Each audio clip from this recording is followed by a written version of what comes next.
नमस्कार, मैं हूँ रेखा। दर्शकों, बहुत बहुत स्वागत है आपका आपके अपने बेहद ख़ास कार्यक्रम बिहार बिहान की एक प्यारी सी खूबसूरत सी नई सुबह में। एक नई सुबह की शुरुआत हो चुकी है और जैसा कि आप जानते हैं कि हर सुबह हमारी कोशिश होती है इस कार्यक्रम के माध्यम से आपके समक्ष कुछ नया लेकर आए, आपके सामने कुछ नया पेश करें, प्रस्तुत करें। कार्यक्रम की शुरुआत एक कविता की चंद पंक्तियों से करना चाहूँगी। कविता की चंद पंक्तियों में ऐसा कहा गया है, विशेषकर महिलाओं के लिए।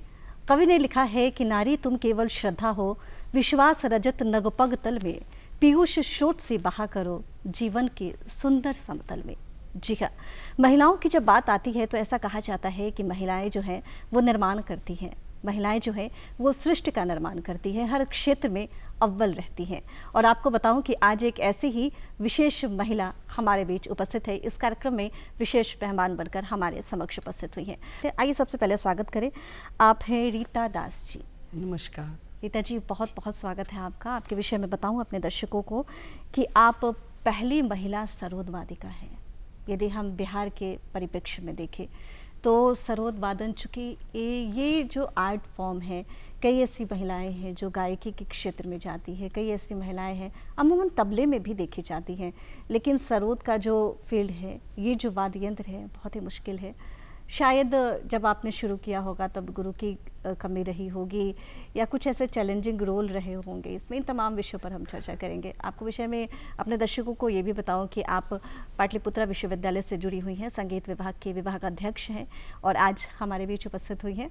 बहुत सारी बातें हम करेंगे रीता जी, लेकिन शुरुआत में चाहूँगी कि सबसे पहले आप अपने विषय में कुछ बताएं हमारे दर्शकों को। ज़रूर। कहाँ से जुड़ी हैं, कैसे शुरुआत शिक्षा हुई?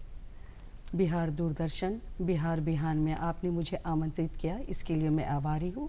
बहुत बहुत धन्यवाद। मैंने सरोद ऑप्ट किया, उसके लिए सबसे बड़ी बात है कि मेरे पिताजी खुद एक सरोद वादक रहे हैं। प्रोफेसर CL दास, जो आचार्य अलाउद्दीन खां साहब के शिष्य रहे, जो मैहर घराने के फाउंडर हैं, उनसे उन्होंने विधिवत शिक्षा ली। तो पिताजी खुद एक सरोद वादक थे, तो मुझे सीखने में कोई परेशानी नहीं हुई। तो ये मेरा सौभाग्य है कि मैं उनकी सुपुत्री रही और ये मुझे एक विरासत के रूप में मुझे मिला सरोद। और पापा से मैंने विधिवत शिक्षा ली, गुरु शिष्य परंपरा से। प्रारंभिक शिक्षा वहाँ से शुरुआत मेरी हुई। उसके बाद मैंने एक करियर के रूप में नहीं, एक इंटरेस्ट और घर का एक ऐसा वातावरण था जो मैंने संगीत को लिया और सरोद में बजाने लगी। वैसे तो शुरुआत में मुझे मेरे पिताजी ने नृत्य की तरफ भी बोला और गायन भी दिया, पर सरोद इतना रच बस गया था मेरे मन में, क्योंकि बचपन से जब भी आँख खुली तो सरोद ही सुना पिताजी को सुबह अभ्यास करते हुए। और मेरे यहाँ रिकॉर्ड भी बहुत सारे थे हमारे अलाउद्दीन खां साहब के ज्येष्ठ पुत्र उस्ताद अली अकबर खां साहब का। तो उन सारे रिकॉर्ड्स को सुनते बढ़ते मैंने सरोद को ऑप्ट किया और सरोद में बजा रही थी। तो ये सिलसिला अपने पिताजी से मेरी शुरुआत हो गई और पिताजी से मैंने जो बेसिक चीज़ें हैं शास्त्रीय संगीत की, अलंकार, स्वर साधना करना, तो वो मैंने कई वर्षों तक उनसे किया और इस तरह मैं सीखते गई। साथ साथ मेरी पढ़ाई लिखाई भी होती रही। मैंने पटना विश्वविद्यालय से सोशियोलॉजी में फर्स्ट क्लास करके मेरा रिज़ल्ट हुआ और फर्स्ट क्लास मुझे सोशियोलॉजी में मिला। पर सरोद मेरे मन में बसा हुआ था और मैं इसे छोड़ नहीं पा रही थी जी। तो इस तरह से मैंने इंदिरा कला संगीत विश्वविद्यालय छत्तीसगढ़, जो सेंट्रल यूनिवर्सिटी है म्यूज़िक का, वहाँ से मैंने MA किया। और वहाँ से MA करने के बाद दिल्ली यूनिवर्सिटी से faculty of fine arts and music से वहाँ MPhil और PhD की सरोद पे ही किया। मैहर घराने पे किया। सरोद से सारी जुड़ी चीज़ें, उस घराने की टेक्निकलिटीज़, सारा कुछ मैंने सरोद में ही किया, क्योंकि इसमें मुझे लगा कि सरोद जितना प्रचार प्रसार होना चाहिए वो नहीं था। उसके पीछे एक रीज़न भी, एक डिफ़िकल्ट इंस्ट्रूमेंट में से गिना जाता है, क्योंकि इसमें फ्रेट्स नहीं होते हैं, जगह नहीं बने होते हैं जिस तरह से सितार गिटार में बना होता है। तो ये कठिन वाद्यों में माना जाता है सरोद को। तो मैम, यदि हम बात करें, चूँकि जब बात होती है ख़ासकर आपने बताया कि आपके पिताजी भी सरोद बजाते थे, तो ऐसा लगता बड़ी खुशी होती होगी अपने आप में कि हाँ, हमारे पिताजी ने जो परंपरा शुरू की मैं उसको आगे लेकर जा रही हूँ। ज़रूर ज़रूर। क्योंकि गुरु शिष्य परंपरा एक अलग बात होती है, लेकिन घर की जो परंपरा है, एक पिता के द्वारा एक पुत्र को या पुत्री को विरासत जो सौंपा जाता है, वो संगीत के क्षेत्र में एक अलग ही मकाम रखता है। तो मैं चाहूँगी कि हमारी बातचीत तो ऐसे ही चलती रहेगी, लेकिन सरोद का कुछ अंश यदि आप सुनाएं हमारे दर्शकों के लिए। ज़रूर। क्या कुछ बजाना चाहेंगी? मैं सुबह का राग बसंत मुखारी आपके सामने बजाना चाह रही हूँ। जी।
एक छोटा सा गत मैं इसमें बता रही हूँ। जरूर जरूर। गत बजा रही हूँ। जरूर।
खूबसूरत प्रस्तुति तो रही ये मॉर्निंग का रागा है जी, जी। और बसंत मुखारी। जी, चूँकि इसकी जो झनकार है, जब हम बातचीत करते हैं तो कई ऐसे जो शब्द होते हैं या कई ऐसे जो झनकार होती है, वो मन मस्तिष्क को एकदम सुकून पहुंचाती है। और मुझे लगता है कि आपने अभी जो ये प्रस्तुति दी है और इनके जो झनकार निकले हैं आपके सरोद के माध्यम से, वो हमारे दर्शक जो देख रहे हैं उनके मन मस्तिष्क को ज़रूर शांत कर रहे होंगे, उनको ज़रूर सुकून पहुंचा रहे होंगे। जरूर, यदि संगीत हम में तो ये करें- बात है ही। जी जी, हाँ। यदि हम बात करें, चूँकि थोड़ी देर पहले आप कह रही थी रीता जी कि ये बहुत ही डिफ़िकल्ट वाद्य यंत्र है।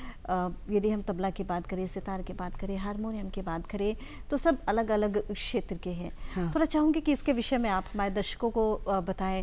इस वाद्य यंत्र का परिचय यदि आप करवाएंगी तो हमारे दर्शक भी जान पाएंगे इसके विषय में हाँ, विस्तार ज़रूर, से। ये जानना बहुत ज़रूरी होता है जी। कि इस वाद्य का ओरिजिन कहाँ से है। जी, तो सरोद बेसिकली रबाब से निकला है। रबाब बहुत तरह के होते हैं, एक कश्मीरी रबाब है, एक अफ़गानिस्तानी रबाब है, कई रबाब है। तो रबाब से ही सरोद की उत्पत्ति मानते हैं मेनली। रबाब और सरोद में फ़र्क यही है कि रबाब, आपने फिल्म एक पुरानी देखी होगी जंजीर, अमिताभ बच्चन की, उसमें ये रबाब यूज़ किया गया है, कश्मीरी रबाब।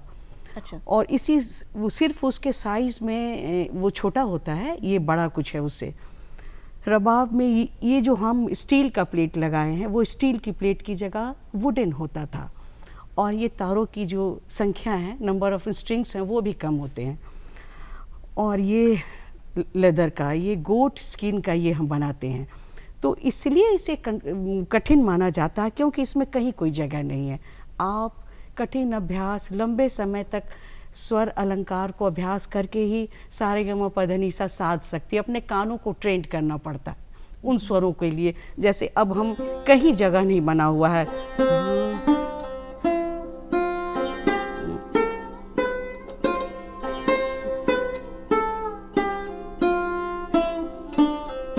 तो ये जगह तो खाली है, कहीं कोई जगह नहीं बना। ये हम अपने मन को साधेंगे तभी ये सारेगमपधनिसा बज सकता है। जी जी। और उसके बाद रबाब से ही ये सरोद निकला।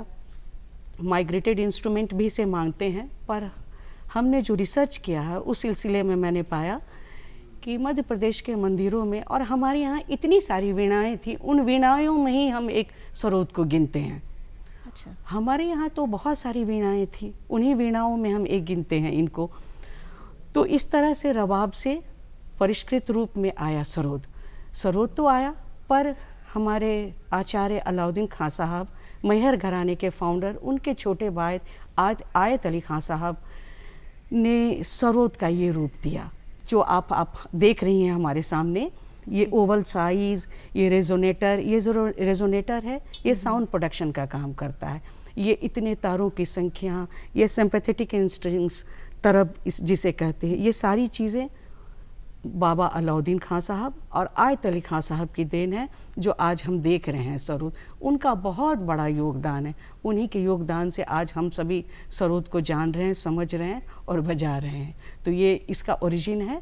जी। और इस तरह से जगह नहीं होने की वजह से परेशानियां तो होती हैं, पर कोई काम कठिन नहीं होता। आप जितना अभ्यास करेंगे, उसमें लगेंगे, डेडिकेटेड रहेंगे, तो आप हासिल कर ही लेंगे। तो यही इसका इतिहास है। जी। क्या कभी आपके पिताजी ने ऐसा कहा जब आपने कहा कि नहीं मुझे सरोद सीखना है? चूँकि आपके घर में आपने बताया कि आपके सामने शास्त्रीय नृत्य का भी ऑप्शन आया, गायकी का भी ऑप्शन आया, लेकिन आपने सरोद को चुना। तो आपके पिताजी ने क्या कुछ ऐसा समझाने की कोशिश की? ज़रूर समझाने की कोशिश की। ये जब मैंने अपने पिताजी को कहा कि मैं सरोद बजाना चाहती हूँ, जी। तो ये एक वेटी इंस्ट्रूमेंट है, वेट होता है, ये लकड़ी का बना होता है। तो जनरली लड़कियां इतना कोई भारी वजनी चीज़ नहीं उठा पाती हैं। तो उन्होंने सीधे कहा, तुम सितार या वायलिन बजाओ। वायलिन भी छोटा होता है, सितार भी हल्का होता है। और मेरी खुद बड़ी दीदी डॉक्टर रमादास एक डांसर हैं, तो घर में तो था ही ये नृत्य और गायन, सब कुछ था ही।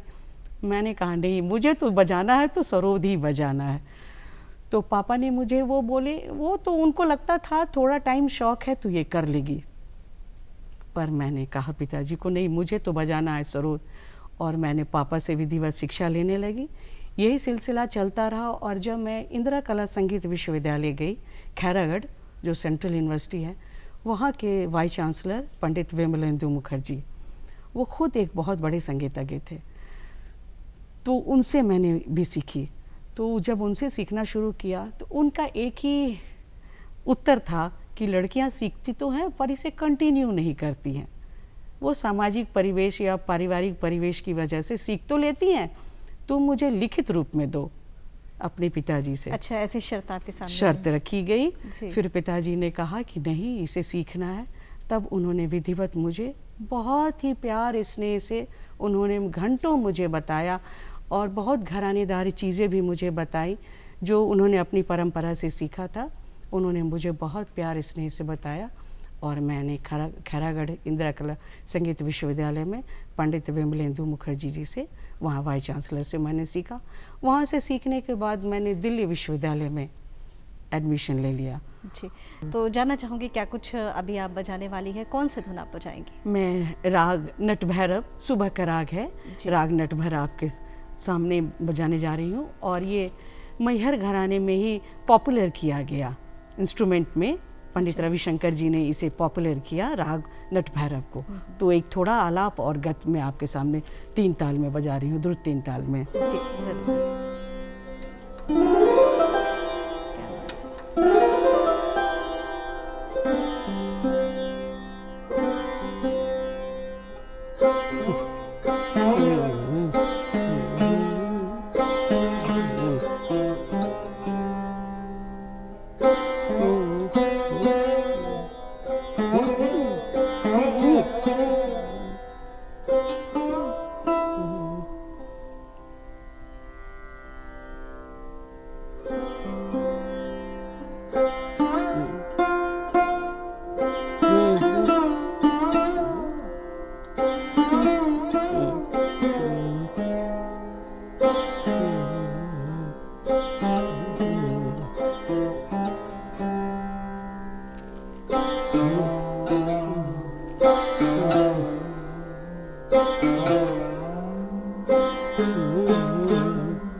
खूबसूरत Thank प्रस्तुति you so Rita ji much. आपके Thank you. माध्यम से।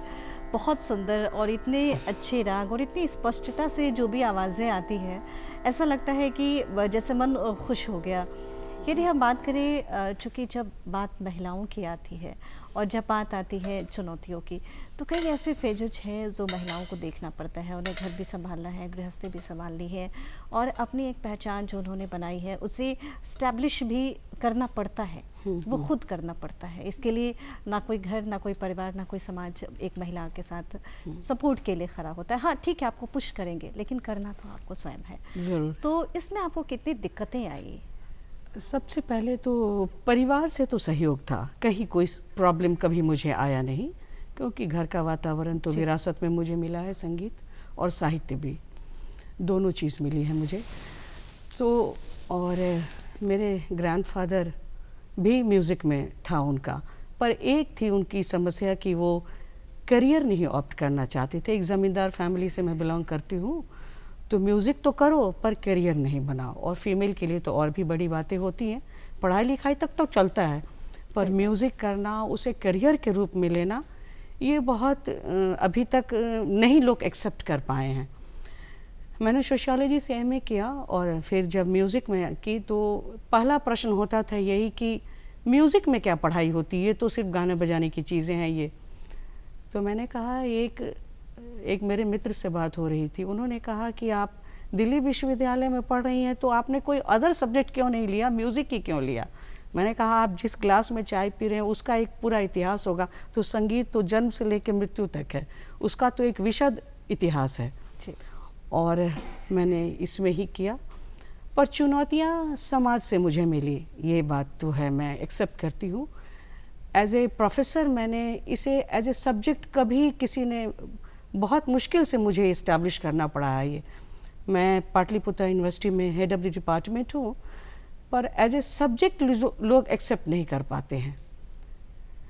मैं एक सौभाग्यशाली हूँ कि जिस कॉलेज में हूँ, जेडी वुमेंस कॉलेज में, उनकी फाउंडर प्रिंसिपल प्रोफेसर आशा सिंह, उन्होंने मुझे बहुत कोऑपरेट किया और म्यूज़िक डिपार्टमेंट को बहुत बढ़ाया।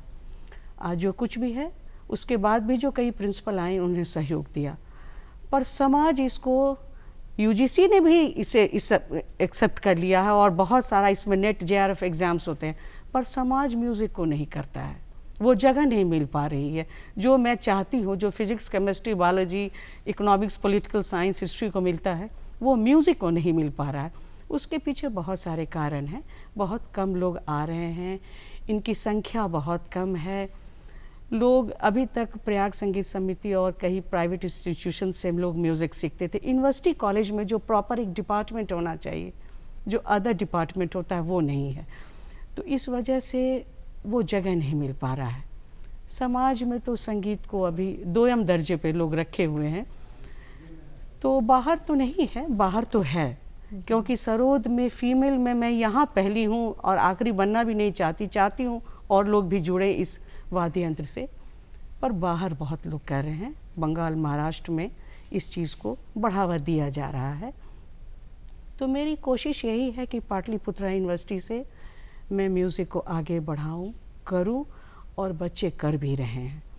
ये कह के नहीं नकारा नहीं जा सकता कि शास्त्रीय संगीत के प्रति रुझान नहीं है, बहुत रुझान है, बच्चे कर रहे हैं।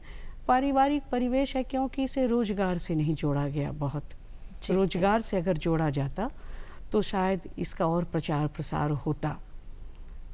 मेरा एक व्यक्तिगत अनुभव बता रहा है, अगर आप इसमें अगर नौकरियां मिल जाती हैं तो लोग आएंगे, आगे बढ़ेगा। और कलाकार तो अपने प्रतिभा से लोग आगे बनते हैं। उसमें जो कलाकार, जो बहुत बड़े कलाकार बनते हैं, वो तो अपने प्रतिभा से बनते हैं, मेहनत से, लगन से, इससे बनते हैं।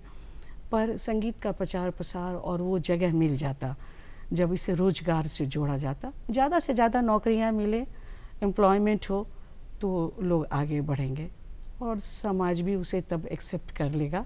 तब समाज तो, बिना पैसे की तो दुनिया चलती नहीं है, तो ये बात तो है ही। आपने बहुत बड़ी बात बताई कि यदि इसे रोजगार परक बनाया जाए, क्योंकि अंततः बातें मूल रूप से पैसे पर ही आती हैं। और यदि आप कलाकार भी हैं लेकिन आर्थिक स्थिति आपकी अच्छी नहीं है, तो उसके लिए थोड़ी दिक्कत है, क्योंकि आपको घर परिवार भी देखना है। तो ऐसे में आपने एक बहुत सही बात कही, लेकिन यदि इस चीज़ को लोग समझें कि वो आर्ट फॉर्म को यदि अडॉप्ट करते हैं, यदि वो सीखते हैं, तो ज़रूरी नहीं है कि आप सरकारी नौकरी करें। आप अपना कुछ बच्चों का ट्यूशन दे के भी या अपनी कला को जीवित रख सकते हैं, उसे जागृत रख सकते हैं। यदि हम बात करें, चूँकि कई ऐसे वाद्य यंत्र हैं जो लोगों को लगता है कि उन्हें सीखना चाहिए, यदि हम बात करें सरोद की, तो आपको क्या ऐसा ख़ास लगता है, इसमें क्या ऐसी खासियत है कि जो आज के बच्चे हैं, आज के यूथ है कि चूँकि वो बहुत प्रैक्टिकल है, यदि वो कुछ करना है तो उसके फ़ायदे नुकसान वो जानेंगे, उसके बाद ही वो उसको सीखेंगे या उसकी तरफ वो उनका रुख होगा। आपको क्या ऐसा लगता है, क्या ऐसी खासियत है सरोद में, और इसको सीखने के बाद उनको क्या फ़ायदा होने वाला है ताकि वो इसको सीखें और इसका फ़ायदा उठा सकें? सरोद के लिए तो एक परेशानी है कि ये एक कॉस्टली इंस्ट्रूमेंट है। अच्छा। ये कॉस्टली इंस्ट्रूमेंट है, बहुत महंगा पड़ता है, मिडिल क्लास के फैमिली अफोर्ड नहीं कर पाते इसे। 30-40 हज़ार से इसकी शुरुआत ही होती है, और तब आगे जाके उसके बाद ये इसके तार, इसके मेंटेनेंस, इसका पॉपुलर नहीं होने का एक रीज़न ये भी है। मैं तो देखती हूँ कि जो इकोनॉमिक ग्रोथ है और जो डे टू डे लाइफ में एक्सपेंडिचर है, उस वजह से लोग अपनी बाकी जो दिनचर्या वाली वो पूरा करेंगे या इसे करेंगे। ये एक कॉस्टली इंस्ट्रूमेंट है और ये यहाँ बनता भी नहीं है। जो कुछ भी होता है कलकत्ता में ही होता है। ये सारे मेकिंग प्रोसेस जो है कलकत्ता में ही होता है, पर फिर भी लोग सीखने के लिए सीखते हैं, और अगर सीखेंगे तो मुझे लग रहा है कि एक बड़ी उपलब्धि बनेगी। सरोद एक दुर्लभ वाद्य नहीं होकर एक कॉमन इंस्ट्रूमेंट आ जाएगा, और हमने संगीत तो हमें विरासत में मिली है, तो इसे दूर नहीं जाने देना चाहिए। अब जैसे ध्रुपद लीजिए, ध्रुपद ही है, बहुत लोग आम लोग नहीं सीखते हैं, तो ध्रुपद लेकिन हमारी विरासत में मिली है। विदेश में तो बहुत ही कॉमन है, बहुत लोग सीख रहे हैं। इस वाद्य को भी मेरे गुरु परंपरा में उस्ताद अली अकबर खां साहब, जो आज नहीं हैं, गुजर गए, पर वहाँ अमेरिका में कैलिफोर्निया यूनिवर्सिटी में सरोद बहुत कॉमन है, क्योंकि वहाँ कॉलेज में थे, बहुत लोगों को उन्होंने सिखाया, अमेरिकन्स को, तो वहाँ ये बहुत पॉपुलर इंस्ट्रूमेंट है सरोद। जितना सितार वायलिन है उसी के बराबर में सरोद भी है। तो यहाँ नहीं इतना अफोर्ड नहीं कर पाते हैं लोग, इसलिए ये इंस्ट्रूमेंट कॉमन नहीं हो पाया है, पर सीखने के लिए तो सीखा जा सकता है और अपनी विरासत को बचाया जा सकता है। रीता जी, चाहूँगी कि बातचीत तो हमारी चलती ही रहेगी, लेकिन एक धुन यदि आप सुनाएं इस कार्यक्रम में तो ज़रूर। क्या कुछ सुनाना चाहेंगे? मैं अपने घराने के माच खमाच की एक बंदिश सुना रही हूँ, जरूर। मैहर घराने की।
सी खूबसूरत प्रस्तुति रही। अच्छा, थोड़ी देर पहले हमारी बातचीत चल रही थी, आपने बताया था कि पिताजी को आपने सरोद बजाते हुए देखा है, बचपन उसी माहौल में बीता है। उनके द्वारा बजाई गई कोई धुन जो पिताजी बजाते थे आपको बहुत पसंद थी, और जब भी उनकी याद आती है आप उस धुन को बजाती हैं, तो कुछ ऐसी धुन है बजाना चाहेंगे आप? ज़रूर बजाना चाहूँगी। मैं मांड में एक छोटा सा धुन बजा रही हूँ। जी।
ये छोटा धुन मेरे पिताजी बजाया करते थे जी। और उन्हें पसंद भी था। मांड, राजस्थान का मांड, ये बहुत उन्हें पसंद था।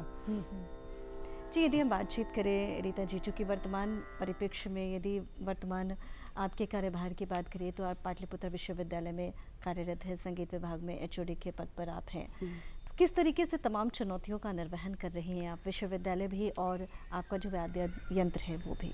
हाँ, ये तो आपने बहुत अच्छा प्रश्न पूछा है। तो यहाँ मैं कार्यरत हूँ जेडी विमेंस कॉलेज में। मेरे वाद्य से तो रिलेटेड बहुत ही कम बच्चे हैं, स्टूडेंट्स बहुत कम हैं, गायन में ज़्यादा हैं, गायन में और सीख रहे हैं। जब मैंने ज्वाइन किया था तब तो बहुत कम स्टूडेंट थे, पर धीरे धीरे मैंने मतलब थेरी चीज़ की एक कॉन्सेप्ट नहीं थी म्यूज़िक में यहाँ, तो फिर मैंने बहुत रेगुलराइज किया थेरी प्रैक्टिकल। और सबसे बड़ी एक अपनी व्यक्तिगत रूप से उपलब्धि मैं मानती हूँ कि पीएचडी कोर्स वर्क मैंने स्टार्ट किया, शोध रिसर्च वर्क म्यूज़िक में, जो बहुत कम हो रहा था यहाँ बिहार में। कि बहुत ऐसे वाद्य यंत्र हमारे यहाँ घराने हैं, कई विषय हैं जिन पे हम कभी कोई चर्चा या रिटन डॉक्यूमेंट्स नहीं हैं।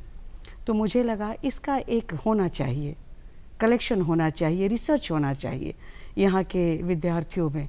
तो मैंने 2014 में पीएचडी कोर्स वर्क स्टार्ट किया और 2022 से हमारा यूनिवर्सिटी पीजी डिपार्टमेंट खुल गया। पीजी तो था पर यूनिवर्सिटी पीजी, जैसे कि बॉयज़ को बहुत परेशानियाँ होती थी, उन्हें बिहार पटना छोड़ के कहीं दूसरे जगह जाना पड़ता था, और हर बच्चों की इतनी इकोनॉमिक कंडीशन ऐसी बेहतर नहीं होती थी कि वो घर छोड़ कर के बाहर जा कर के बहुत सारी चीज़ें जो रहने खाने पीने की सारी चीज़ें होती हैं वो कर पाते। तो मैंने 2022 में शुरू किया।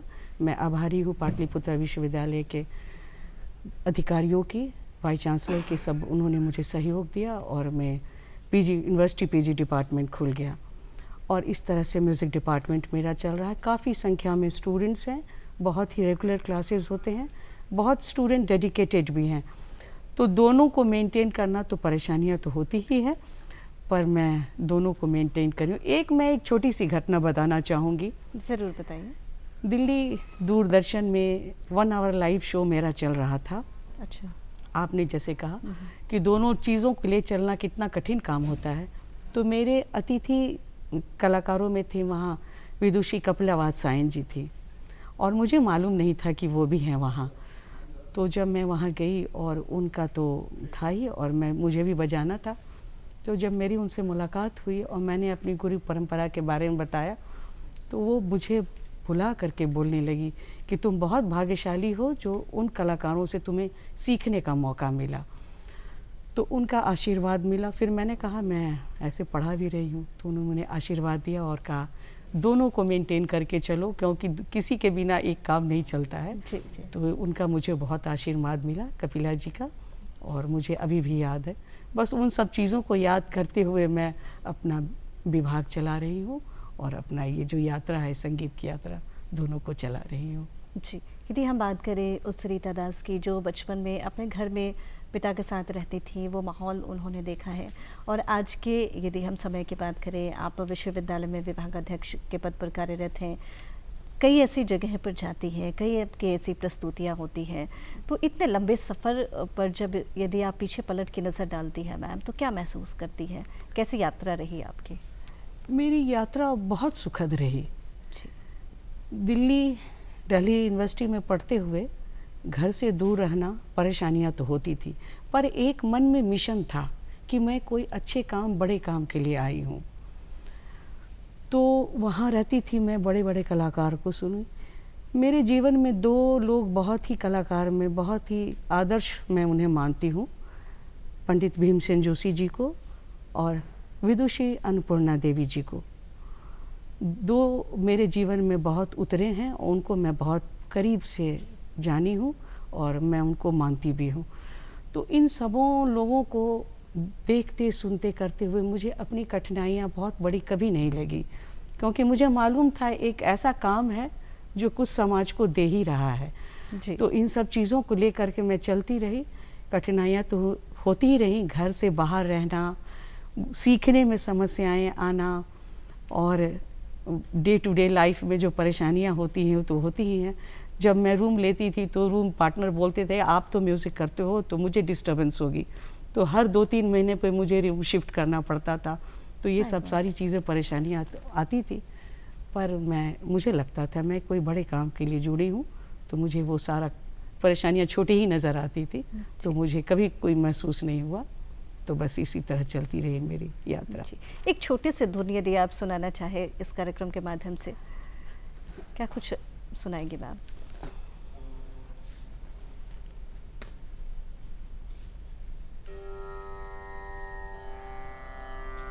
कौन सी धुन सुना रही हैं? मैं मेघ में थोड़ा आलाप करके सुनाती हूँ, राग मेघ में। जरूर।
बात है। बहुत ही खूबसूरत प्रस्तुति आपकी रही रीता जी, और शुक्रिया अदा करना चाहेंगे आज की सुबह आपका कि आप इस कार्यक्रम के माध्यम से हमारे दर्शकों को इतनी महत्वपूर्ण जानकारी मिल पाई सरोद के बारे में।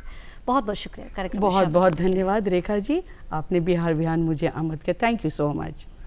तो दर्शकों, आज ये विशेष बातचीत रही रीता दास जी से। कैसी लगी आपको हमारी आज की बातचीत? इस कार्यक्रम के विषय में आप अपनी राय, अपनी प्रतिक्रिया हम तक लिख भेजिए, नोट कीजिए। हमारा पता है निदेशक डीडी बिहार, दूरदर्शन केंद्र पटना, फ्रिजर रोड पटना 800001।